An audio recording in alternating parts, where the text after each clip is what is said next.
Welcome to Wildland TV.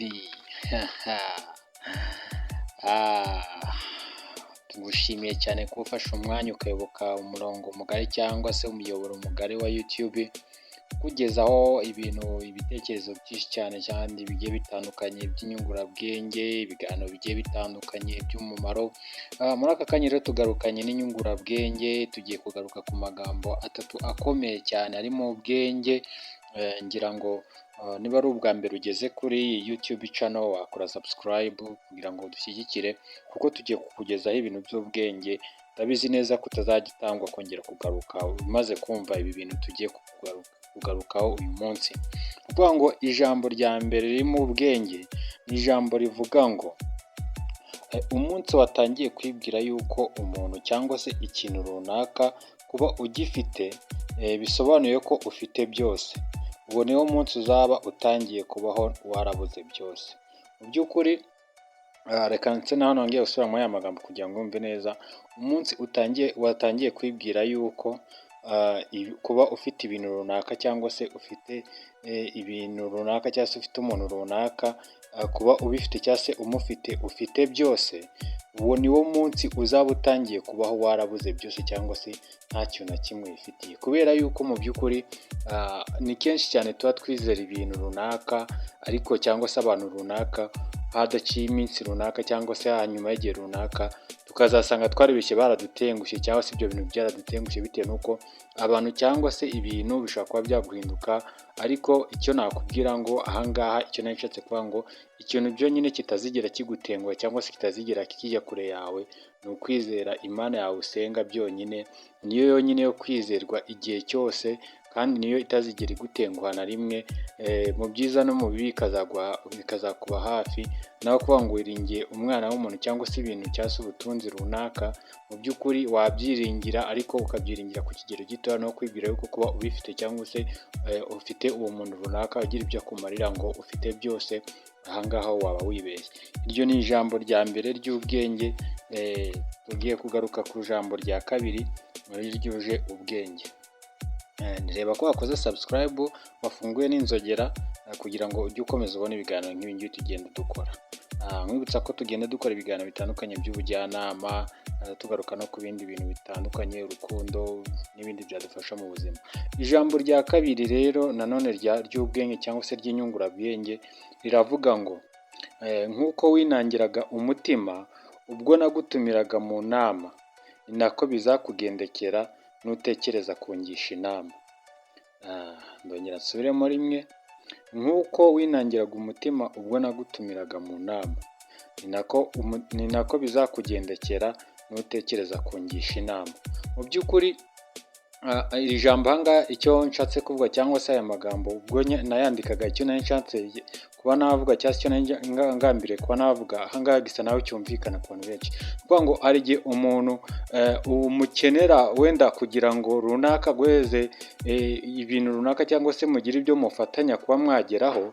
Mu by'ukuri umukeneye cyangwa se ukeneye kuba wagira ibitekerezo umugezaho cyangwa se inyunganizi ziwe mu bintu runaka, mu by'ukuri agasa naho atakwitaho cyangwa se agasa naho abyirengagiza, kubera yuko mu by'ukuri abona yuko wenda ntacyo bimaze ibyo ngibyo, ntabihereza agaciro. Ariko mu by'ukuri nk'uko nyine washatse kuba mwajya inama ku kintu runaka cyangwa se ku bintu byagira icyo bimara, ko kujya inama ni ikintu cyiza cyane. Ni abantu, iyo abantu bagiye inama hari ikintu baba bagambiriye kugira ngo bagereho cyangwa se bumvikaneho cyabagirira umumaro. Ni nako buriya n'ubundi umuntu niba nyine waramubwiye cyangwa se waramutumiye mu bintu runaka kugira ngo mwifashishe cyangwa se mwungurane ibitekerezo, nanone ejo bundi nawe akazagira ikindi kintu yagukenera wenda cyo kukugisha inama, wenda ntabwo azi yuko wenda ikiganiro mwari kugera mbere cyangwa se inama mwagomba kuba mwaragiranye mbere ariyo yagomba kuba yaravuyemo ibisubizo by'inama yifuza kuba yakugisha.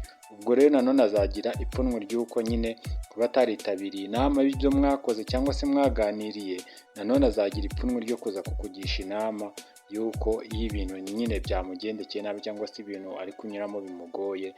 Niko kuvuga ngo rero nk'uko winangiraga umutima ubwo nagutumiraga mu nama, ni nako bizakugendekera nutekereza kungisha inama.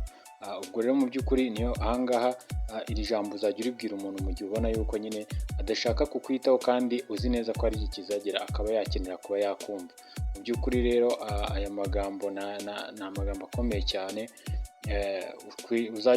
ukwiye kuba wakwirinda kuzabwirwa, cyangwa se ukaba wazajya uyakoresha uyabwira umuntu nyine, umuntu nk'ubona nyine uba ushaka kugira ngo atagira ikintu na kimwe yitaho, kandi mu by'ukuri ibyo atari kuba yakwitaho ejo cyangwa ejo bundi bishobora kuba byazatuma yongera kuba yagukenera, nyamara uburyo azagukeneramo ukazamutera ipfunwe bitewe n'uko nawe yakwirengagije.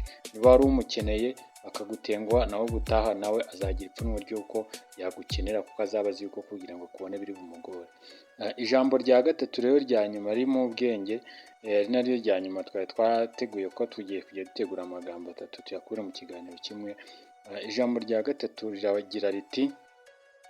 riragira riti umurimo w'umunyabwenge utangirira mu buriri, mu gihe umutungo w'umupfayongo urangirira mu buriri. Mu by'ukuri reka nongere nsubiremo kugira ngo ubashe kongera kumva neza. Ni amagambo agira ngo umurimo w'umunyabwenge utangirira mu buriri, mu gihe umutungo w'umupfayongo urangirira mu buriri.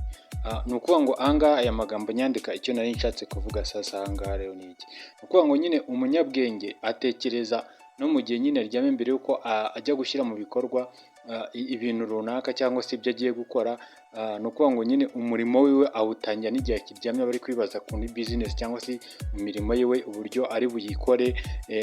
Ukimara gutekereza ku kuntu akazi kawe kari bugende, byanze bikunze biba bisobanuye yuko nyine akazi wagatangiye, kuko akazi iteka gakomeye cyane gatangira mu bitekerezo n'uburyo kari bukorwe n'ibiki byose. Akazi ni ukuvuga ngo umurimo w'umunyabwenge niba utangirira mu buriri nyine akiri kwibaza ukuntu biri bugende, cyangwa akaba yanatangira kuwukora nyine akiryamye n'ibiki byose, ahamagara cyane ibiki byose, apuraninga uko akazi kari bugende.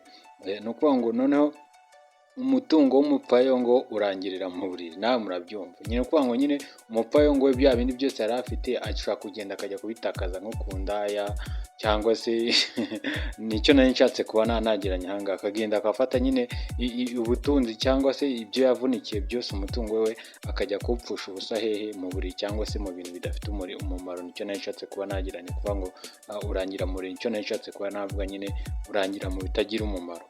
Mu by'ukuri hano aya magambo uzajya uyabwira umuntu mu gihe uri kubona afata ibintu byari bifite umumaro akajya kugira gute, akajya kubipfusha ubusa ahantu bidafite umumaro, cyangwa se umutungo akajya kuba yawupfusha ubusa mu bintu bidafite umumaro.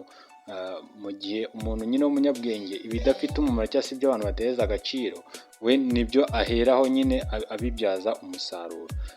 Aya magambo rero kuvuga ngo umurimo w'umunyabwenge utangirira mu buriri, mu gihe umutungo w'umupfapfa urangirira mu buriri.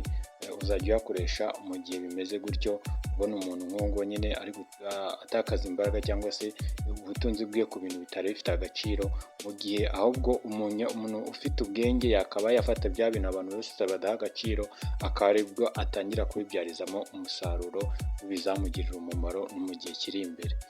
Aya niyo magambo y'inyungurabwenge nari nateguye uyu munsi. Rero niba wumva harimo amagambo, uko ari amagambo atatu, wambwira ati irya mbere nakunze, irya mbere niryo nakunze, cyangwa se irya kabiri cyangwa irya gatatu, ukambwira uti ibyo nakunze ni ibi n'ibi.